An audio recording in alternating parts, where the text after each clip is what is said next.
ख्रिस्त में मेरे भाइयों और बहनों, आज हम इस समय प्रभु यीशु ख्रिस्त की स्तुति और आराधना करने के लिए एकत्र हुए हैं।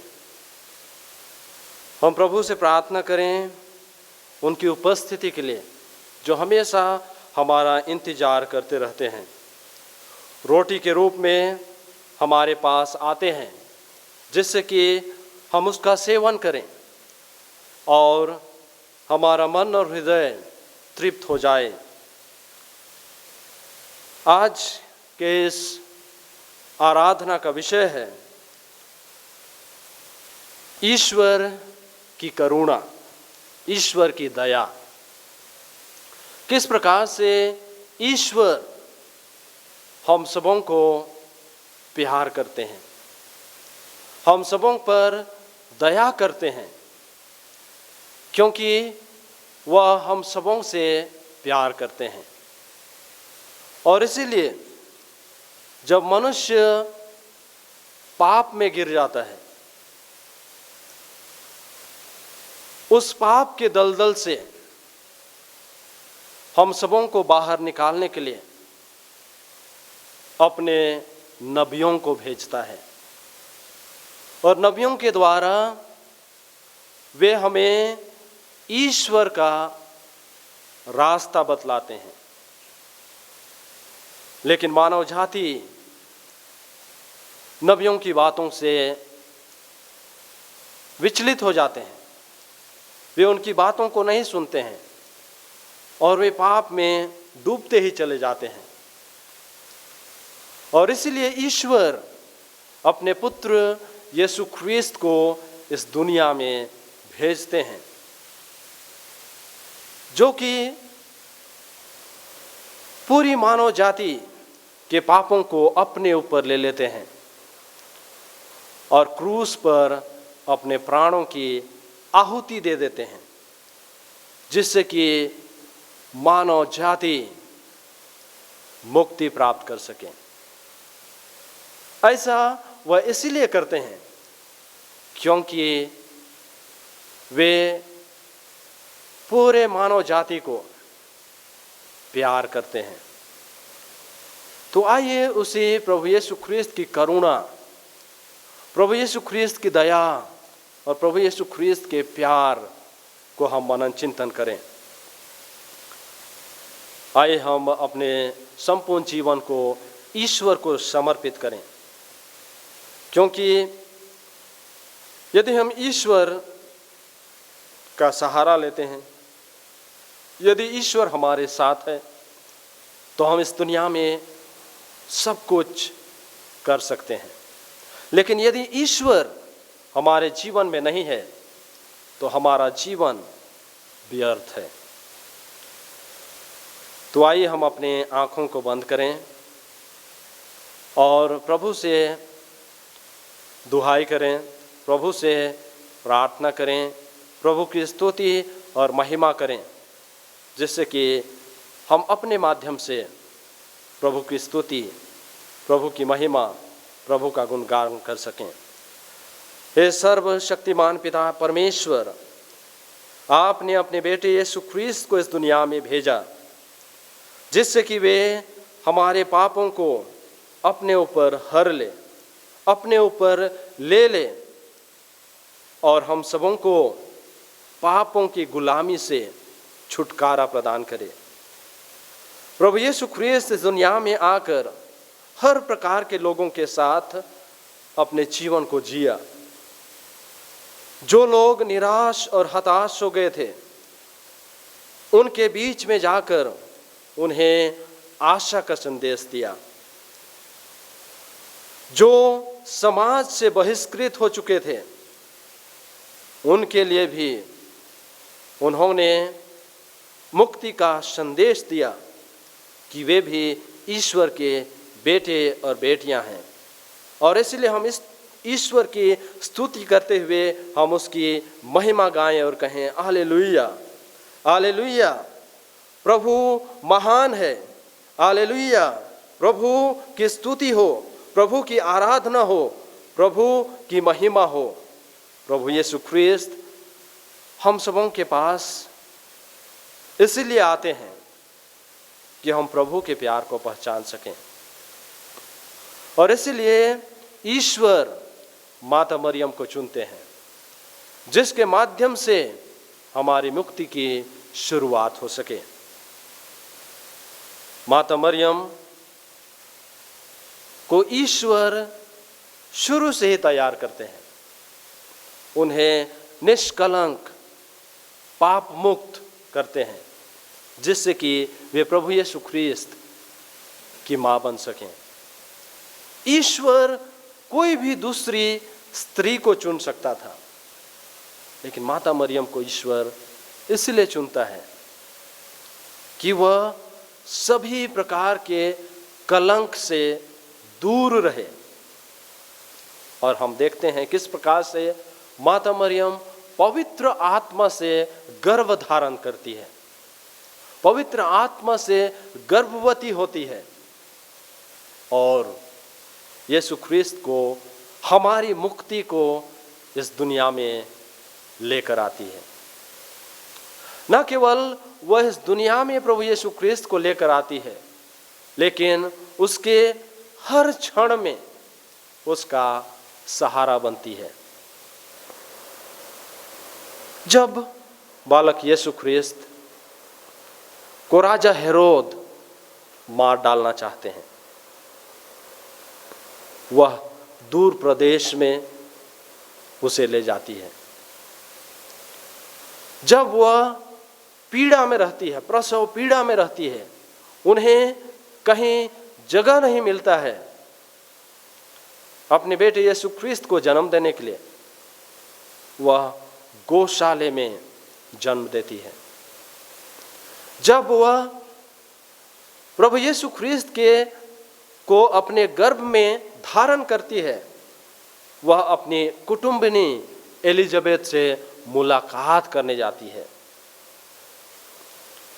माता मरियम स्वयं पीड़ित है, स्वयं गर्भवती है, स्वयं दुखों और संकटों से गुजर रही है, लेकिन वह अपनी कुटुंबिनी एलिजाबेथ से मुलाकात करने जाती है, उनकी सेवा करती है और उसके बाद वह वापस अपने घर लौटती है। तो आइए हम इस क्षण में अपने आप को तैयार करें, जिससे कि हम प्रभु के वचन को सुन सकें और प्रभु के वचन को सुनकर उन पर मनन चिंतन कर सकें। संत लूकस के अनुसार पवित्र सुसमाचार। उन दिनों मरियम पहाड़ी प्रदेश में यूदा के एक नगर के लिए शीघ्रता से चल पड़ी। उसने जकरियस के घर में प्रवेश कर एलिजाबेथ का अभिवादन किया। जो ही एलिजाबेथ ने मरियम का अभिवादन सुना, बच्चा उसके गर्भ में उछल पड़ा और एलिजाबेथ पवित्र आत्मा से परिपूर्ण हो गई। वह ऊंचे स्वर से बोल उठी, आप नारियों में धन्य है और धन्य है आपके गर्भ का फल। मुझे यह सौभाग्य कैसे प्राप्त हुआ कि मेरे प्रभु की माता मेरे पास आई, क्योंकि देखिए जो ही आपका प्रणाम मेरे कानों में पड़ा, बच्चा मेरे गर्भ में आनंद के मारे उछल पड़ा। और धन्य है आप जिन्होंने यह विश्वास किया कि प्रभु ने आपसे जो कहा था वह पूरा हो जाएगा। तब मरियम बोल उठी, मेरी आत्मा प्रभु का गुणगान करती है, मेरा मन अपने मुक्तिदाता ईश्वर में आनंद मनाता है, क्योंकि उसने अपनी दीन दासी पर कृपा दृष्टि की है।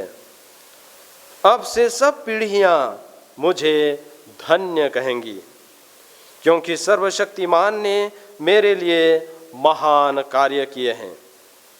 पवित्र है उसका नाम। उसकी कृपा उसके श्रद्धालु भक्तों पर पीढ़ी दर पीढ़ी बनी रहती है। उसने अपना बाहुबल प्रदर्शित किया है। उसने घमंडियों को तितर बितर कर दिया है। उसने शक्तिशालियों को उनके आसनों से गिरा दिया और दीनों को महान बना दिया है। उसने दरिद्रों को संपन्न किया और धनियों को खाली हाथ लौटा दिया है। इब्राहिम और उसके वंश के प्रति अपनी चिरस्थायी दया को स्मरण कर उसने हमारे पूर्वजों के प्रति अपनी प्रतिज्ञा के अनुसार अपने दास इस्राएल की सुध ली है। यह प्रभु का पवित्र सुसमाचार है। ख्रिस्त की जय। ख्रिस्त में मेरे प्यारे भाइयों एवं बहनों, ईश्वर मनुष्य को अपना प्रतिरूप बनाया। सभी चीजों की सृष्टि करने के बाद ईश्वर मनुष्य को बनाता है और मनुष्य को अपना प्रतिरूप बनाता है। और हम जानते हैं किस प्रकार से मनुष्य की सृष्टि करने के बाद ईश्वर उन्हें आदन वाटिका में रख देता है, जिससे कि वे सृष्टि की हुई सभी जीव जंतुओं पर शासन करे। लेकिन मनुष्य जाति शैतान के लालच में आकर ईश्वर की बराबरी करना चाहता है और वह पाप करता है, ईश्वर के विरुद्ध पाप करता है। ईश्वर जिस चीज को मना करता है उसी को वह करने के लिए मजबूर हो जाता है। वह बगीचे में लगे वृक्ष के फल को वह खाता है, जो कि ज्ञान का वृक्ष कहलाता है, और ईश्वर से दूर हो जाता है और वह पाप में डूबता ही चला जाता है। और तब ईश्वर सोचता है कि किस प्रकार से वह मनुष्य जाति की रक्षा करे, किस प्रकार उसे मुक्ति दिलाए, किस प्रकार उसे अपने पास वापस ले आए। और तब वह नबियों को भेजता है। विभिन्न समयों में नबी इस दुनिया में मनुष्यों को समझाने के लिए आते हैं कि ईश्वर उन्हें कितना प्यार करते हैं, लेकिन मनुष्य समझ नहीं पाता है। वह ईश्वर के विरुद्ध चलता ही जाता है, वह ईश्वर के विरुद्ध पाप करता है, वह मूर्ति पूजा में व्यस्त हो जाता है और इस प्रकार उनका जो ईश्वर के साथ संबंध है वह टूट जाता है।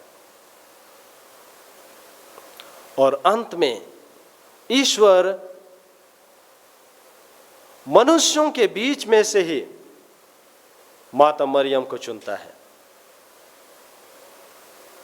जो कि ईश्वर के बेटे यीशु ख्रिस्त की मां बने और इस प्रकार से इस दुनिया में मुक्ति की शुरुआत होती है।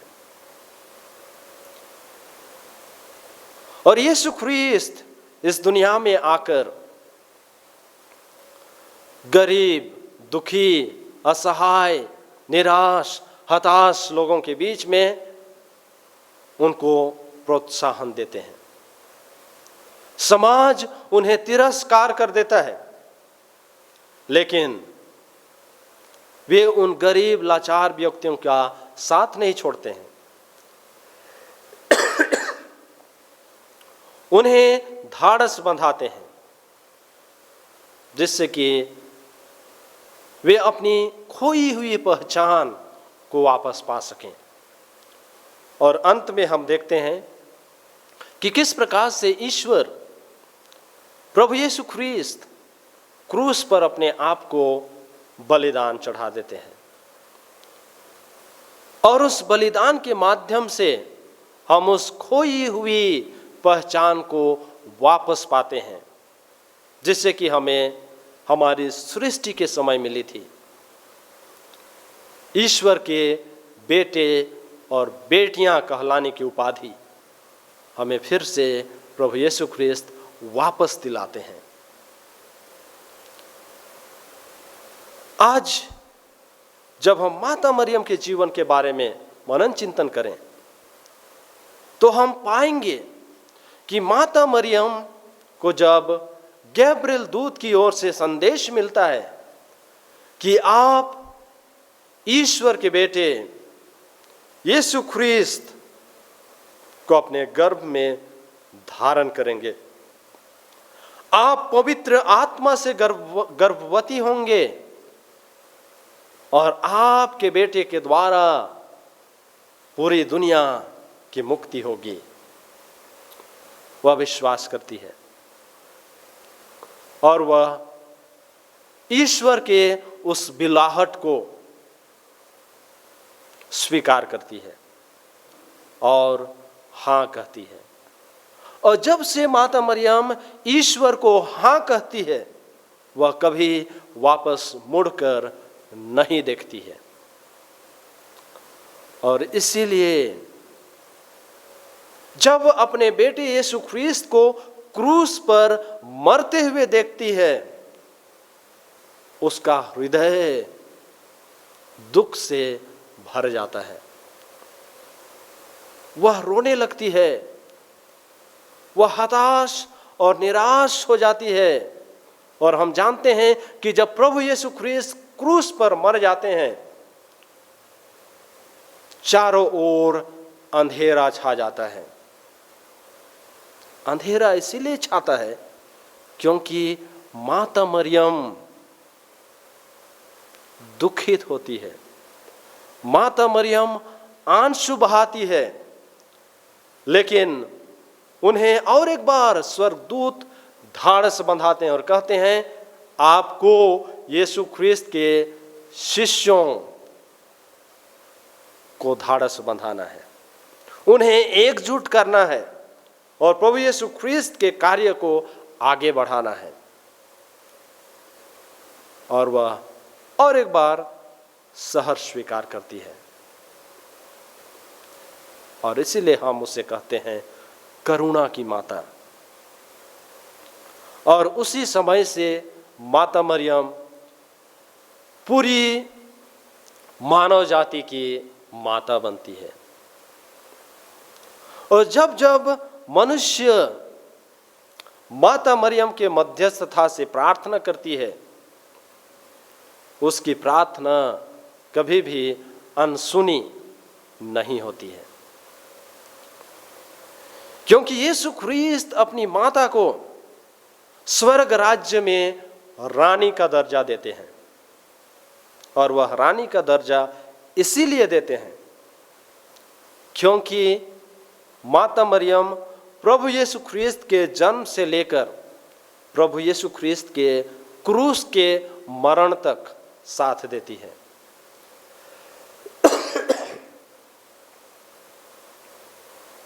और उसका साथ प्रभु यीशु ख्रीस्त देते हैं, उसे शरीर और आत्मा के साथ स्वर्ग राज्य में उठा लेते हैं, उन्हें अपने पास रखते हैं और उनके पास जो भी प्रार्थना करते हैं उसकी मध्यस्थता से उस प्रार्थना को अपने बेटे यीशु ख्रीस्त के पास ले जाती हैं। और यीशु ख्रीस्त कैसे अपनी माँ के प्रार्थना को ठुकरा सकता है। वह अपनी माँ की प्रार्थना को कभी नहीं ठुकराता है, जिसका प्रमाण है इस दुनिया में जब वे जीवित थे। वे काना नगर में जाते हैं विवाह के भोज में। माता मरियम उस परिवार की आवश्यकता को समझती है, जानती है, और उस परिवार के लाज को बचाने के लिए वह प्रभु यीशु ख्रीस्त के पास आती है और यह आग्रह करती है कि उनके पास दाखरस खत्म हो चुका है। निवेदन करती है कि आप कुछ कीजिए, और प्रभु यीशु ख्रीस्त पहला चमत्कार दिखाते हैं। पानी को वह दाखरस में परिवर्तित करते हैं, और वही प्रभु यीशु ख्रीस्त आज इस रोटी के रूप में उपस्थित हैं हमारे बीच में, हमारी सहायता के लिए, हमसे बातें करने के लिए, हमको मुक्ति दिलाने के लिए, हमारे जीवन में परिवर्तन लाने के लिए। और इसलिए हम प्रभु यीशु ख्रीस्त से दूर नहीं जा सकते हैं।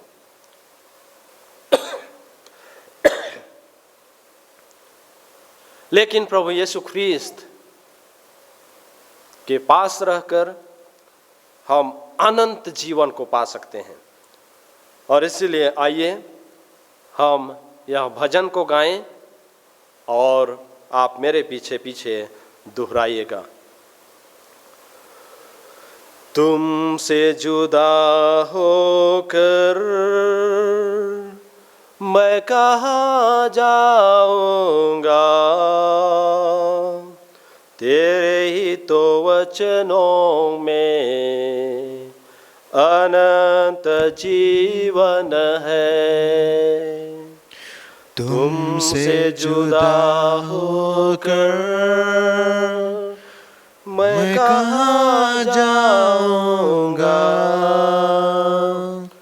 तेरे ही तो वचनों में अनंत जीवन है। तुझसे अलग होकर मैं कहाँ जाऊंगा, तेरे ही तो शब्दों में अनंत जीवन है। तुझसे अलग होकर मैं कहाँ जाऊंगा,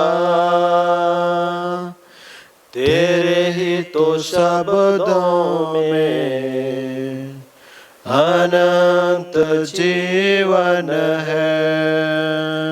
तू मेरा जीवन, तू मेरी सांसें, तू ही संगीत मेरा।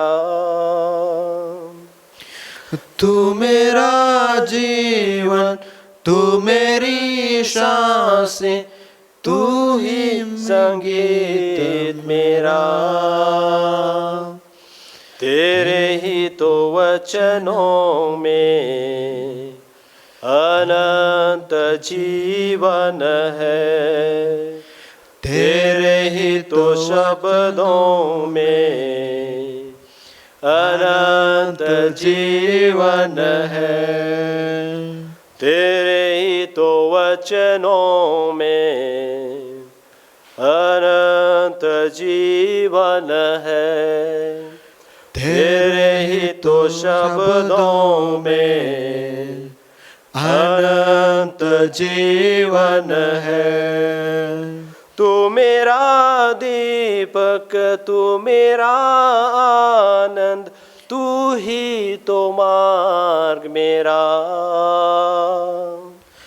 तू ही मेरा दीपक, तू मेरा आनंद, तू ही तो मार्ग मेरा। तेरे ही तो वचनों में अनंत जीवन है। तेरे ही तो शब्दों में अनंत जीवन है। तुम मुझसे जुदा होकर मैं कहाँ जाऊंगा, तेरे ही तो वचनों में अनंत जीवन है। तेरे ही तो शब्दों में अनंत जीवन है। आइए हम अपना संपूर्ण जीवन को प्रभु को समर्पित करते हुए हम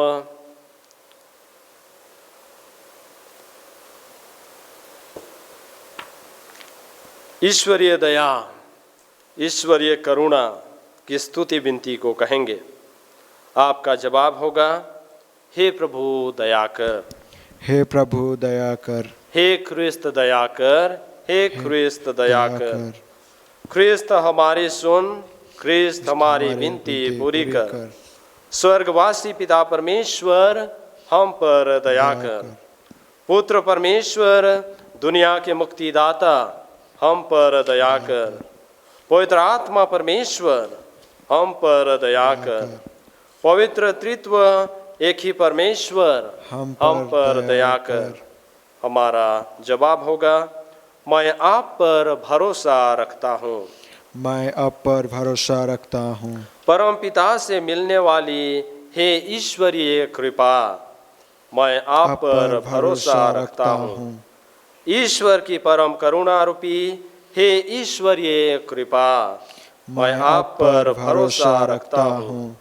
पवित्र त्रित्व से निकलने वाली हे ईश्वरीय कृपा, मैं आप पर भरोसा रखता हूँ। मानव एवं देवदूतों की बुद्धि के परे हे ईश्वरीय कृपा, मैं आप पर भरोसा रखता हूँ। जीवन में आनंद प्रदान करने वाली हे ईश्वरीय कृपा, मैं आप पर भरोसा रखता हूँ। स्वर्ग से भी श्रेष्ठ हे ईश्वरीय कृपा, मैं आप पर भरोसा रखता हूँ। चमत्कार एवं आश्चर्य से परिपूर्ण हे ईश्वरीय कृपा, मैं आप पर भरोसा रखता हूँ। समस्त जगत को ढकने वाली हे ईश्वरीय कृपा, मैं आप पर भरोसा रखता हूँ। मानव रूप में धरती पर अवतरित आदि शब्द रूपी ईश्वरीय कृपा, मैं आप पर भरोसा रखता हूँ।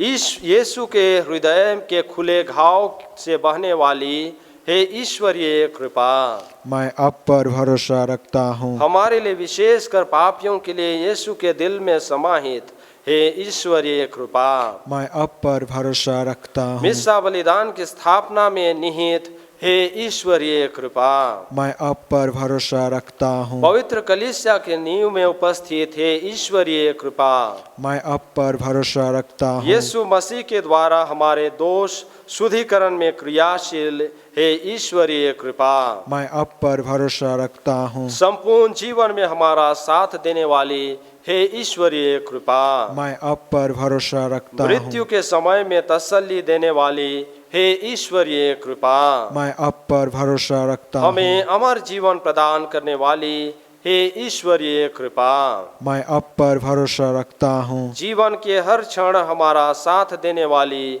हे ईश्वरीय कृपा, मैं आप पर भरोसा रखता हूँ। कठोर पापियों के मन परिवर्तन में उपस्थित हे ईश्वरीय कृपा, मैं आप पर भरोसा रखता हूँ। प्रभु के दूतों के लिए अक्षय एवं संतों के आग्रह हे ईश्वरीय कृपा, मैं आप पर भरोसा रखता हूँ। ईश्वर की सभी रहस्यों में समाहित हे ईश्वरीय कृपा, मैं आप पर भरोसा रखता हूँ। हमें सभी कठिनाइयों से मुक्ति करने वाली हे ईश्वरीय कृपा, मैं आप पर भरोसा रखता हूँ। शून्यता से हमें अस्तित्व देने वाली हे ईश्वरीय कृपा, मैं आप पर भरोसा रखता हूँ। ईश्वर के सभी सृष्टि में उपस्थित हे ईश्वरीय कृपा, मैं आप पर भरोसा रखता हूँ। हम सब जिसमें निर्भर हैं वह ईश्वरीय कृपा, मैं आप पर भरोसा रखता हूँ। दुखी दिलों को तसल्ली देने वाली हे ईश्वरीय कृपा। मैं आप पर भरोसा रखता हूँ। संकट में शांति प्रदान करने वाली हे ईश्वरीय कृपा। मैं आप पर भरोसा रखता हूँ। पावन आत्माओं को आनंद देने वाली हे ईश्वरीय कृपा। मैं आप पर भरोसा रखता हूँ। हमें सच्ची सांत्वना देने वाली हे ईश्वरीय कृपा।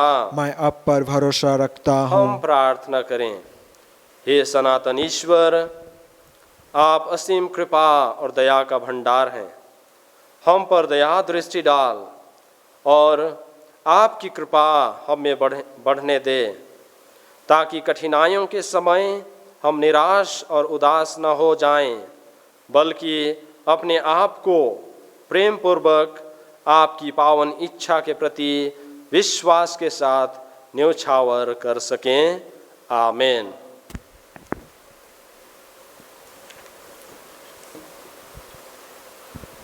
हम आज जिन परिस्थितियों से गुजर रहे हैं, शायद इस परिस्थिति में हमें ईश्वर की उपस्थिति की बेहद आवश्यकता है। और आज इस आराधना के समय विशेष रूप से उनके लिए प्रार्थना करेंगे जो कि इस वैश्विक महामारी में अपने जीवन को समर्पित कर दिए हैं। डॉक्टर, नर्स, मेडिकल स्टाफ जो फील्ड में जाकर लोगों की सेवा कर रहे हैं,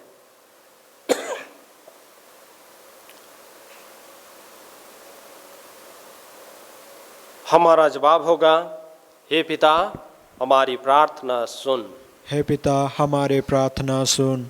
हम उन डॉक्टरों के लिए प्रार्थना करें, नर्सों के लिए प्रार्थना करें जो दिन रात अपने परिवार की चिंता किए बगैर वे लोगों के इलाज की व्यवस्था कर रहे हैं, उनको वे सेवा कर रहे हैं, जिससे कि वे सुस्वस्थ होकर अपने घर, अपने परिवार से मिल सकें। इसके लिए हम प्रार्थना करें। हे पिता हमारे प्रार्थना सुन। हम डॉक्टर, नर्स, मेडिकल स्टाफ के परिवारों को याद करें। हम उनके लिए प्रार्थना करें। इस दुख के समय में वे अपने ही परिवार के सदस्य से मिल नहीं पाते हैं। प्रभु उनका सहारा हो, उनको अपनी आशीष और कृपा दे, जिससे कि वे इस संकट के समय सुस्वस्थ रहकर वे दूसरों की भलाई सोचें। इसके लिए हम प्रार्थना करें। हे पिता हमारे प्रार्थना सुन। जो लोग इस कोविड-19 के शिकार हुए हैं, जो संक्रमित हैं, उनके लिए प्रार्थना करें और उनके परिवारों के लिए प्रार्थना करें, क्योंकि जब भी कोई व्यक्ति संक्रमित होता है तो सभी के मन और हृदय में डर समा जाता है कि कहीं उसकी बीमारी मेरे ऊपर ना आ जाए। हम इन सभी संक्रमित लोगों को ईश्वर के चरणों में रखें, जिससे कि ईश्वर उन्हें स्वास्थ्य लाभ दे और इस प्रकार वे सुस्वस्थ होकर अपने परिवार में पुनः अपने परिवारों के साथ हंसी और खुशी का जीवन जी सकें। इसके लिए हम निवेदन करें। हे पिता हमारे प्रार्थना सुन। जो लोग विभिन्न रूपों में लोगों की सेवा कर रहे हैं, धन दौलत के माध्यम से, अपने समय को देकर, अपनी सेवा को देकर, विभिन्न रूपों में वे कार्यशील हैं, हम प्रार्थना करें कि वे सुस्वस्थ रहकर वे जो कार्य कर रहे हैं उसको भली भांति कर सकें। इसके लिए हम निवेदन करें। हे पिता हमारे प्रार्थना सुन। हमारे हृदय में विभिन्न प्रकार की आवश्यकताएं हैं। हम माता मरियम से प्रेरणा पाकर दूसरों की भलाई सोचें। हम अपनी चिंता ना करें, लेकिन दूसरों की चिंता करें, जिससे कि दूसरों की भलाई में ही हमारी भलाई हो सके। क्योंकि जब हम दूसरों की सेवा करते हैं, हमें ईश्वरीय आशीर्वाद प्राप्त होती है। हम दूसरों की भलाई के लिए अपना जीवन को न्यौछावर कर दें, समर्पित कर दें, जिससे कि हमारे माध्यम से दूसरे ईश्वरीय करुणा का अनुभव कर सकें। इसके लिए हम निवेदन करें। हे पिता, हमारे प्रार्थना सुन। जो निसहाय हैं, जिसका सहारा कोई नहीं है, हम उनके लिए प्रार्थना करें। विशेष करके इस समय में वे दाने दाने के लिए तरस रहे हैं। प्रभु उन्हें अपनी छत्र छाया में रखे, जिससे कि वे इस दुख के समय में, संकट के समय में प्रभु पर अपना भरोसा कायम रख सकें।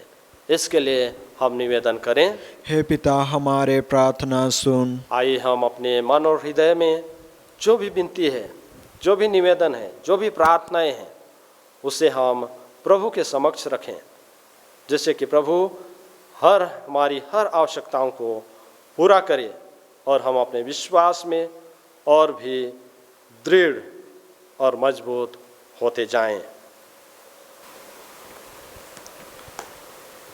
आइए हम आज की आराधना का समापन करेंगे। तो हम आराधना का गीत गाएंगे।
परमेश्वर, तूने सद्भुत संस्कार द्वारा हमें अपने दुख भोग का स्मारक दिया है। हमें अपने शरीर और रक्त के पवित्र भेद का इस प्रकार आदर करने की कृपा दे कि हम मुक्ति के फल नित्य अनुभव करें। तू जो युगानुयुग जीता रहता और राज्य करता है। आमेन।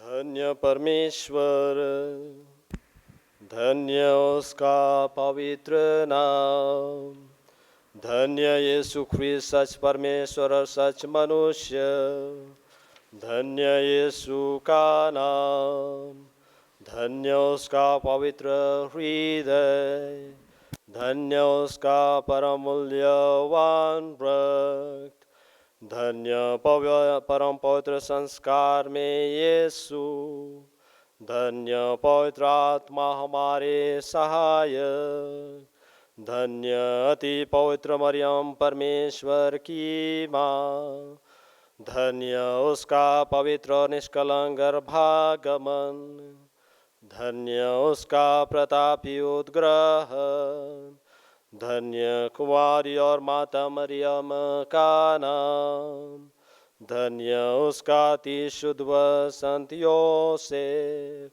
धन्य अपने दूतों व संतों में परमेश्वर।